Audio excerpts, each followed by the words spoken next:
Dear student, आज वाले video में हम लोग देखेंगे गॉस लॉ। जैक बोर्ड के एग्जाम में अक्सर ये लॉन्ग क्वेश्चंस के टर्म में पूछता है, इसका डेरिवेशन और इसका जो भी पॉइंट है उसको, तो आप ध्यान से इस चीज को देखना, ठीक है। सबसे पहला पॉइंट क्या कहता है, आपको इसी तरह लिखना है जिस तरह से मैंने यहाँ पे बताया है आपको। Gauss law valid for point charge के लिए वैलिड है, और दूसरा डिस्ट्रीब्यूटेड चार्ज के लिए भी वैलिड है। तीन प्रकार का डिस्ट्रीब्यूशन चार्ज पढ़ा था आपने, याद होगा ना, और एक सिग्मा, इस तीन प्रकार का। ये लीनियर चार्ज डिस्ट्रीब्यूशन होता है, एरिया चार्ज डिस्ट्रीब्यूशन, ये होता है वॉल्यूम चार्ज डिस्ट्रीब्यूशन, तो उसके लिए भी आपका ये वैलिड होता है। दूसरा पॉइंट क्या कहता है भाई, Gauss law is applied for moving charge as well as rest charge. जैसे कि आपने कूलम्स लॉ को देखा था, वो किसके लिए अप्लाई होता है भाई, डिस्ट्रीब्यूटेड चार्ज के लिए अप्लाई नहीं होता है। अप्लाई करना पड़ेगा तो आपको कैलकुलस का यूज करना पड़ेगा। दूसरा रेस्ट चार्ज के लिए वहां पे यूज होता है। ये गॉस ऐसा सिस्टम था जो मूविंग चार्ज के लिए भी यूज होता है और रुके हुए चार्ज के लिए भी यूज होता है, इसीलिए ज्यादा इंपॉर्टेंट है। ठीक है, आगे चलते हैं। Gauss law is valid for only closed surface. हाँ, ये इंपॉर्टेंट है। ओपन सरफेस के लिए फॉलो यूज नहीं होता, क्लोज सरफेस के लिए। क्यों क्लोज सरफेस के लिए ही यूज होता है? क्योंकि इसने इस लॉ को बनाते वक्त एक टर्म का यूज किया था जिसका नाम है फ्लक्स। जो पिछला वीडियो में मैंने आपको बताया था ना, फ्लक्स, वही फ्लक्स। और फ्लक्स तो ओपन सरफेस के लिए होता नहीं, वो तो क्लोज सरफेस के लिए होता है। इसीलिए सबसे पहला टर्म लिखे यहाँ पे, क्लोज सरफेस के लिए होता है। समझ में आया? अब आपके दिमाग में आता होगा, जब हमारे पास ऑलरेडी एक सिस्टम था कैलकुलेट इलेक्ट्रिक फील्ड कैलकुलेट करने का, कूलम्स लॉ, तो गॉस लॉ को क्यों पढ़ रहे हैं अपन लोग? तो दोनों का यूज ना सिचुएशंस के अकॉर्डिंग हम लोग करते हैं। गॉस लॉ को वहां यूज कर लेते हैं जहां पे हम लोग को कॉम्प्लिकेटेड दिखता है, एक दो एका दुक्का चार्ज है तो कूलम्स लॉ को यूज कर लेते हैं।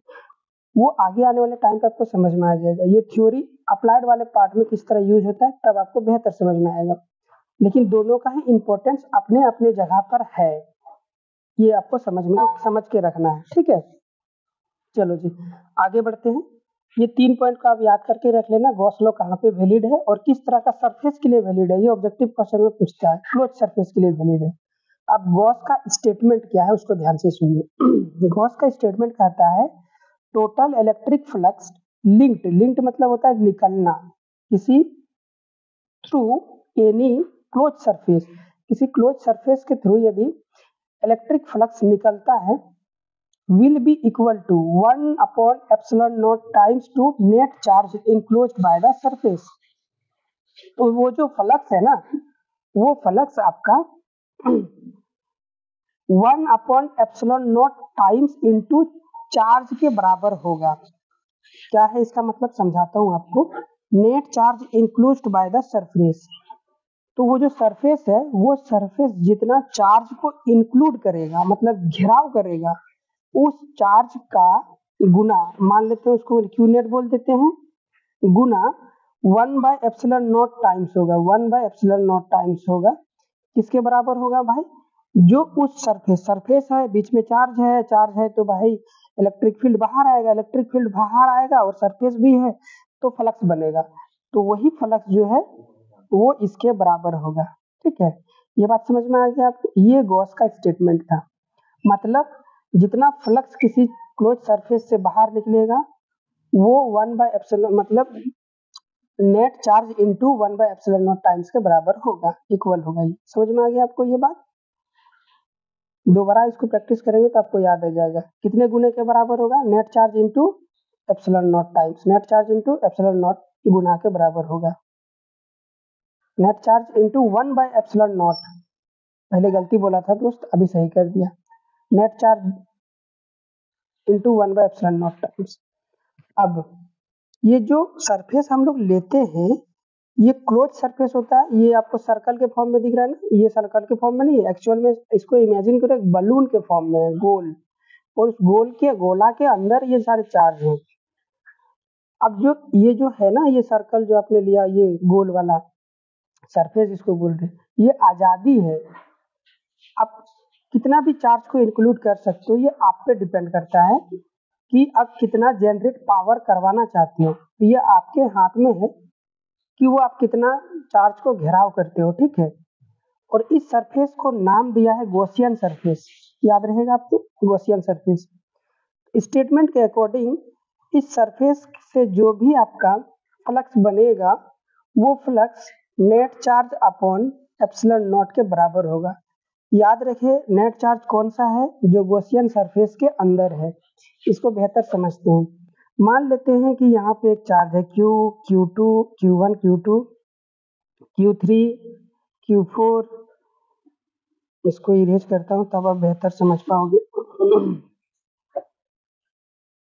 ठीक है, ये हो गया Q5, ये हो गया Q6। अब यदि मैं गॉसियन सरफेस ऐसा ले रहा हूँ, देख रहे हैं आपको, तो बताओ इसमें नेट चार्ज कौन सा शामिल होगा? क्या Q1, Q2 शामिल हो सकता है और Q3 नहीं होगा शामिल? तो यहाँ पे नेट चार्ज कौन कौन हो जाएगा? Q4 plus Q5 plus Q6। तो Q नेट की जगह मैं यदि लेना चाहूंगा गॉस लॉ के अकॉर्डिंग, तो यहाँ पे हो जाएगा Q5 प्लस में Q4 प्लस में Q6। क्या ये बात समझ में आई मेरी? ठीक है, आई होप आप समझ गए होंगे आगे। इसीलिए और बेहतर ढंग से इसको समझने के लिए यहाँ पे मैंने लिख दिया है, Q इनसाइड जो होगा उसका सम लेंगे। गॉसियन सरफेस के अंदर जो इनसाइड चार्ज होगा उसका सम लेंगे, साइन के साथ लेना है आपको, ठीक है। अब आगे चलते हैं। रिलेशन बिटवीन गॉस लॉ का स्टेटमेंट इतना दूर तक ही था, ये जो आपने देखा ना, ये 1 पेज का डेरिवेटिव, बस यही है गॉस लॉ। अब आपका अगला क्वेश्चन पूछ सकता है relation between Gauss law and electric field. Relation between Gauss law and electric field, तो इसको मैं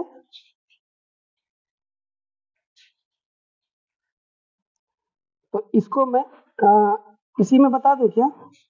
इसी में बता देता हूँ, चलो इसी में बता देता हूँ। इसको याद रखना, अक्सर पूछता है derive the relation between Gauss law and electric field. मैं सोच रहा था अलग से वीडियो बनाऊं, बट ठीक है, 7 मिनट का वीडियो बनाए तो 10 मिनट तक देख सकते हो आप। सिंपल सा रिलेशन है। अकॉर्डिंग टू गॉस लॉ हम लोग जानते हैं phi of electric flux equal to Q inside upon electric, ये है गॉस लॉ।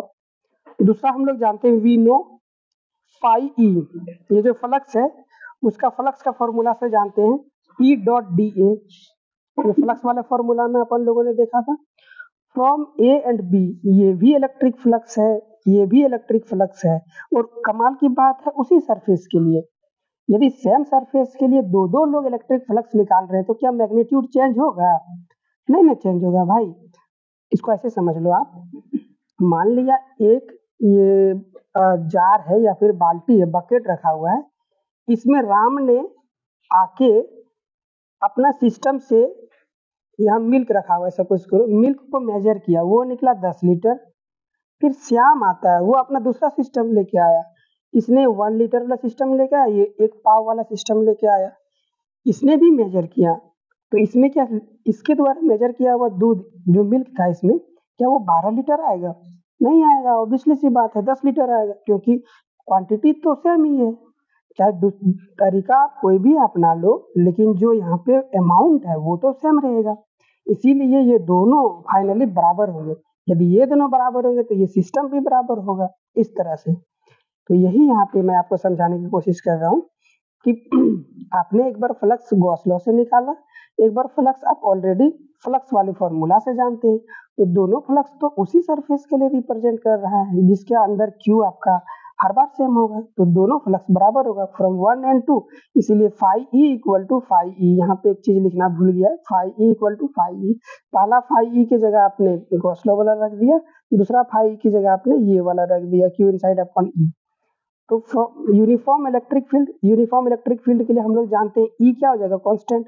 जैसे ई कांस्टेंट हो जाएगा तो इलेक्ट्रिक फील्ड से बाहर, इंटीग्रेशन से बाहर आ जाएगा, और वो हो जाएगा ई डॉट ए, और डॉट को हटाएंगे तो ए cos थीटा आ गया, ठीक है। और ये इधर ही है, अपने को क्या चाहिए, ई चाहिए, इलेक्ट्रिक फील्ड निकालना होगा, तो ए cos थीटा को क्या कर देंगे, आगे भेज देंगे तो डिवाइड हो जाएगा, आपका आ जाएगा। सारे क्वेश्चन वाला Q इनसाइड क्वेश्चन वाला देगा, इसका वैल्यू आप जानते हैं, cos थीटा का भी मान दिया हुआ रहेगा, एरिया का भी मान दिया हुआ रहेगा। क्लोज सरफेस सर्कुलर है तो सर्कल का एरिया लेंगे, रेक्टेंगुलर है तो रेक्टेंगल का एरिया लेंगे। तो ये है रिलेशन आपका, ठीक है। तो ये छोटा सा आपसे डेरिवेशन पूछ सकता है 2 मार्क्स का, तो आप इसको याद रखिएगा। बेहतर ये होगा कि आप फ्लक्स के तरीके से याद रखें कि फ्लक्स अपन लोग दो जगह से निकालते हैं, एक तो फ्लक्स वाला फार्मूला से, एक तो गॉस लॉ वाला फार्मूला से, और दोनों को इक्वेट कर देंगे, इलेक्ट्रिक फील्ड आ जाएगा। इस तरह से आप याद रखोगे तो ज्यादा आसानी से आपको समझ में आएगा। ठीक है दोस्तों, तो आज की वीडियो को हम लोग यहीं पे समाप्त करेंगे। नेक्स्ट वाली वीडियो में हम लोग देखेंगे calculate electric flux using Gauss law. Gauss law का इस्तेमाल करके इलेक्ट्रिक फील्ड कैसे कैलकुलेट करते हैं उसको देखेंगे। ठीक है, सो मिलता हूँ नेक्स्ट वीडियो में। Till then good bye, bye bye, आपका दिन शुभ हो।